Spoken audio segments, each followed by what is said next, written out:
I am going to share with you a great ice cream smoothie recipe. Let's start with 2 cups of vanilla low-fat ice cream, 1 cup of unsweetened applesauce, 1/4 teaspoon of ground cinnamon, and 1 cup of fat-free skim milk, or you may use 1% or 2% milk, but if you're lactose intolerant, you can also use sugar-free almond milk or unsweetened almond milk.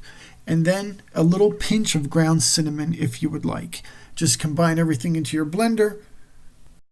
And when you are ready, just pour it into a glass and enjoy.